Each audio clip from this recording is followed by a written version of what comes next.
ঘুম থেকে ওঠা থেকে শুরু করে ঘুমাতে যাওয়া পর্যন্ত রাসূল সাল্লাল্লাহু আলাইহি সাল্লামের সুন্নত। সমস্ত প্রশংসা মহান আল্লাহ তাআলার জন্য। দুরূদ ও সালাম বর্ষিত হোক আমাদের প্রিয় নবী হযরত মুহাম্মদ সাল্লাল্লাহু আলাইহি সাল্লামের উপর, তার পরিবার, সাহাবায়ে কেরাম ও কিয়ামত পর্যন্ত তার সুন্নত অনুসরণকারী সকল মুমিনের উপর। প্রিয় ভাই ও বোনেরা, আমাদের জীবনের প্রতিটি দিন আল্লাহর দেওয়া একটি মূল্যবান সুযোগ। প্রতিদিন সকালে আমরা ঘুম থেকে উঠি, দিনের কাজ শুরু করি, মানুষের সঙ্গে কথা বলি, খাবার খাই, কাজ করি, পরিবারের সঙ্গে সময় কাটাই এবং রাতে আবার ঘুমিয়ে পড়ি। দেখতে গেলে এগুলো খুব সাধারণ কাজ, কিন্তু আপনি কি জানেন রাসূলুল্লাহ আমাদের এই সাধারণ কাজগুলোর মধ্যেও অসাধারণ কিছু শিক্ষা দিয়ে গেছেন। একজন মুসলমান যদি রাসূল সাল্লাল্লাহু আলাইহি সাল্লামের সুন্নত অনুসরণ করে, তার সকাল শুরু করে, দিনের কাজগুলো সুন্নতের আদব অনুযায়ী সম্পূর্ণ করে এবং রাতেও সুন্নত অনুযায়ী ঘুমাতে চায়, তাহলে তার পুরো জীবন আল্লাহর স্মরণে পরিপূর্ণ হয়ে উঠতে পারে। আজ আমরা সেই দৈনন্দিন জীবনযাত্রার কিছু গুরুত্বপূর্ণ সুন্নত নিয়ে আলোচনা করব। ঘুম থেকে ওঠার পর প্রথম কাজ কি? প্রিয় দর্শক, ঘুম হলো আল্লাহর একটি বড় নিয়ামত। সারাদিনের ক্লান্তির পর যখন মানুষ ঘুমিয়ে পড়ে, তখন সে দুনিয়ার চিন্তা থেকে কিছু সময়ের জন্য বিচ্ছিন্ন হয়ে যায়।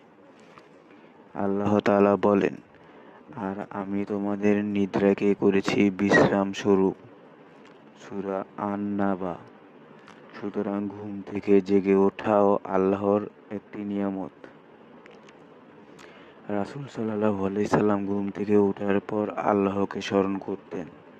সহিহ হাদিসে ঘুম থেকে ওঠার একটি দোয়া এসেছে, আলহামদুলিল্লাহ হিল্লাযী আহইয়ানা বাদামা আমানাতা ওয়া ইলাইহিন নুশুর।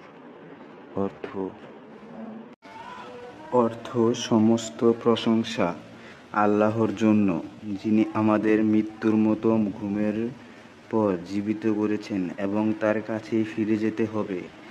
একবার ভেবে দেখুন, প্রতিদিন সকালে আমরা নতুন একটি জীবন পাচ্ছি। কত মানুষ গত রাতে ঘুমিয়েছিল কিন্তু সকালে আর জাগেনি, আর আমরা জেগে উঠেছি। তাহলে ঘুম থেকে ওঠার প্রথম মুহূর্তেই আল্লাহর শুকরিয়া আদায় করা কত সুন্দর একটি অভ্যাস। সকাল শুরু হোক আল্লাহর স্মরণ দিয়ে। আমাদের অনেকের সকাল শুরু হয় মোবাইল ফোন দিয়ে।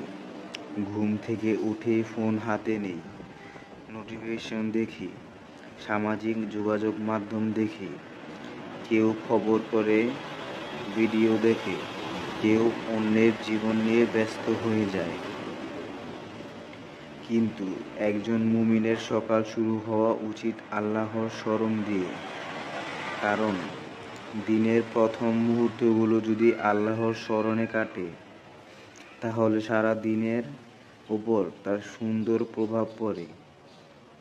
তাই ঘুম থেকে উঠে প্রথমেই আল্লাহকে স্মরণ করুন, দোয়া পড়ুন, আল্লাহর শুকরিয়া আদায় করুন। তারপর নিজের দৈনন্দিন কাজ শুরু করুন। ঘুম থেকে উঠে মিসওয়াক। রাসূলুল্লাহ সাল্লাল্লাহু আলাইহি সাল্লাম মিসওয়াকের প্রতি অত্যন্ত গুরুত্ব দিয়েছেন। সহিহ হাদিসে এসেছে, যদি আমার উম্মতের উপর কষ্টকর না হতো, তাহলে আমি তাদের প্রত্যেক সালাতের সময় মিসওয়াক করার নির্দেশ দিতাম।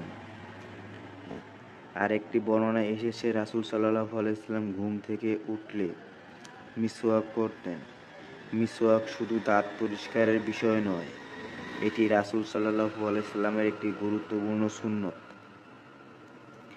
আজকের যুগে আমরা দাঁত পরিষ্কার করার জন্য বিভিন্ন উপকরণ ব্যবহার করি, তবে সুন্নতের প্রতি ভালোবাসা থেকে মিসওয়াক ব্যবহার করা একজন মুসলমানের জন্য সুন্দর একটি আমল হতে পারে। অজুর প্রতি যত্নবান হওয়া। রাসূল সাল্লাল্লাহু আলাইহি সাল্লামের জীবন ছিল পবিত্রতা ও পরিচ্ছন্নতায় পূর্ণ। আল্লাহ তাআলা বলেন, নিশ্চয়ই আল্লাহ তওবাকারীদের ভালোবাসেন এবং যারা পবিত্রতা অর্জন করে তাদের ভালোবাসেন। একজন মুসলমানের দৈনন্দিন জীবনের অজু অত্যন্ত গুরুত্বপূর্ণ। অজু শুধু নামাজের প্রস্তুতি নয়, এটি একজন মুমিনের আত্মিক ও বাহ্যিক পবিত্রতার অংশ। তাই সম্ভব হলে অজু অবস্থায় থাকার অভ্যাস তৈরি করা অত্যন্ত সুন্দর একটি আমল। ফজরের নামাজ দিনের সবচেয়ে গুরুত্বপূর্ণ শুরু। প্রিয় ভাই ও বোনেরা, দিনের শুরু যদি ফজরের নামাজ দিয়ে হয়, তাহলে একজন মুসলমানের জীবনে এর চেয়ে সুন্দর সূচনা আর কি হতে পারে। ঘুমের আরাম ছেড়ে আল্লাহর ডাকে সাড়া দিয়ে উঠলে দাঁড়ানো, এইটাই তো ঈমানের পরিচয়। ফজরের নামাজ আমাদের শেখায় আল্লাহ আমার ঘুমের চেয়ে গুরুত্বপূর্ণ। আল্লাহ আমার আরামের চেয়েও গুরুত্বপূর্ণ। আল্লাহ আমার দুনিয়াবি ব্যস্ততার চেয়েও গুরুত্বপূর্ণ। তাই ফজরের নামাজকে জীবনের একটি অটুট অংশ বানাতে হবে। রাসূল সাল্লাল্লাহু আলাইহি সাল্লাম ফজরের 2 রাকাত সুন্নত নামাজের বিশেষ গুরুত্ব দিয়েছেন। সহিহ মুসলিমে হযরত আয়েশা রাদিয়াল্লাহু আনহা থেকে বর্ণিত হয়েছে যে রাসূল সাল্লাল্লাহু আলাইহি সাল্লাম ফজরের 2 রাকাত সুন্নত নামাজের প্রতি বিশেষ যত্নবান ছিলেন। সকাল শুরু করার একটি সুন্দর শিক্ষা। প্রিয় দর্শক, আমরা যদি রাসূল সাল্লাল্লাহু আলাইহি সাল্লামের জীবন দেখি, তাহলে দেখতে পাই তিনি সময়কে অত্যন্ত গুরুত্ব দিতেন। তিনি অলসতা পছন্দ করতেন না। তিনি উম্মতকে উপকারী কাজে উৎসাহ করেছেন। তাই আমাদেরও উচিত দিনের শুরুতে একটি পরিকল্পনা করা। আজ কি করব, কোন ইবাদত করব, কোন কাজ শেষ করব, কাকে সাহায্য করব, কোন খারাপ অভ্যাস থেকে বাঁচব। এইভাবে একটি দিনকে উদ্দেশ্যপূর্ণ করা যায়। সালাম দেওয়ার সুন্নত। রাসূল সাল্লাল্লাহু আলাইহি সাল্লামের একটি গুরুত্বপূর্ণ সুন্নত হলো সালাম প্রচার করা। আসসালামু আলাইকুম ওয়া রাহমাতুল্লাহি ওয়া বারাকাতুহু। এটি একটি সম্ভাষণ নয়, এটি একটি দোয়া। আপনি যখন কাউকে সালাম দেন, তখন আপনি তার জন্য শান্তি, রহমত ও বরকতের দোয়া করেছেন। কত সুন্দর একটি সমাজ হতে পারে যদি মানুষ একে অপরকে আন্তরিকভাবে সালাম দেয়। রাসূল সাল্লাল্লাহু আলাইহি সাল্লাম মুসলমানদের মধ্যে সালাম ছড়িয়ে দিতে উৎসাহিত করেছেন। তাই পরিবারের সদস্যদের সালাম দিন, বন্ধুকে সালাম দিন, পরিচিতকে সালাম দিন, এমনকি ছোটদেরও সালাম দিন। হাসি মুখে কথা বলা। রাসূল সাল্লাল্লাহু আলাইহি সাল্লামের একটি সুন্দর বৈশিষ্ট্য ছিল, তিনি মানুষের সঙ্গে কোমল ও সুন্দর আচরণ করতেন।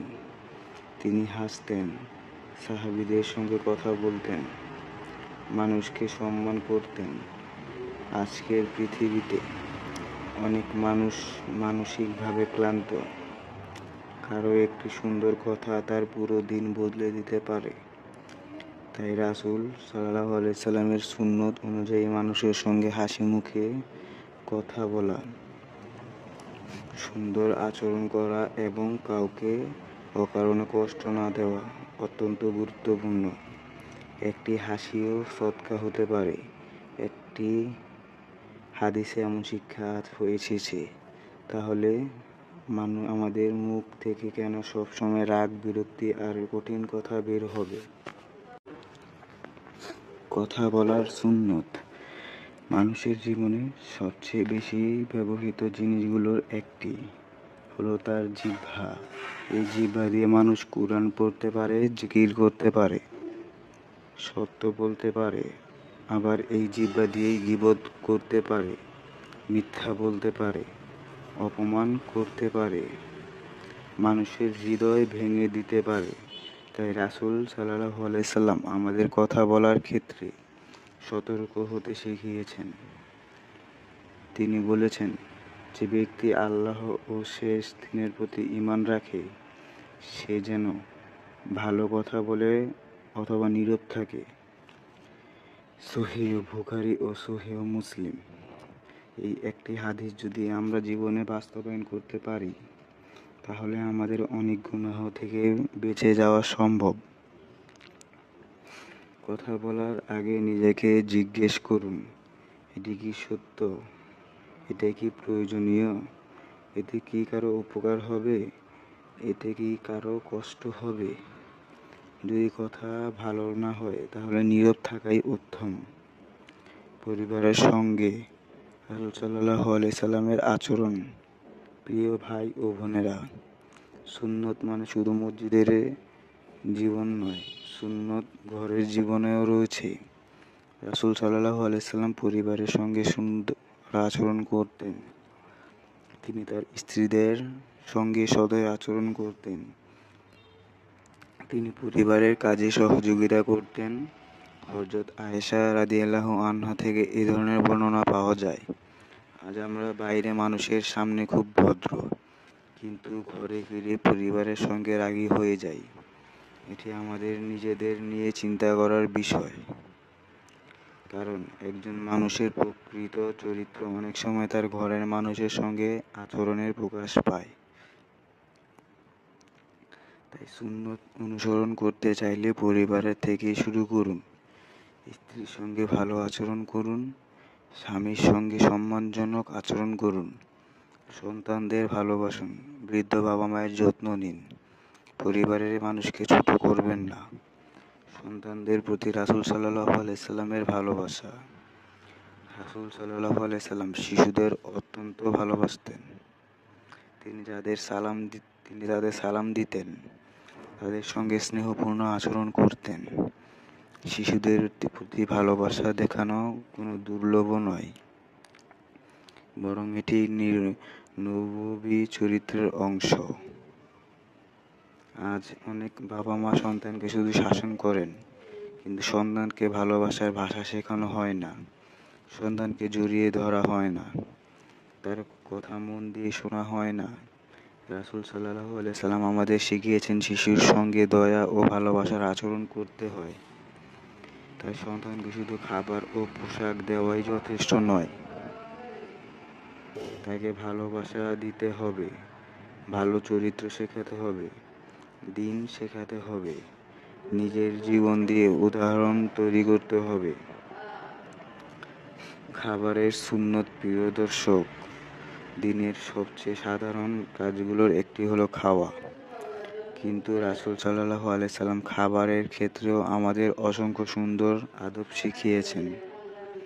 খাওয়ার আগে আল্লাহর নাম নেওয়া, ডান হাত দিয়ে খাওয়া, নিজের সামনে থেকে খাওয়া, অতিরিক্ত খাওয়া থেকে বেঁচে থাকা, খাবারের অপচয় না করা, খাবারকে গালি না দেওয়া, খাবার শেষে আল্লাহর প্রশংসা করা, এসব আমাদের দৈনন্দিন জীবনের অংশ হওয়া উচিত।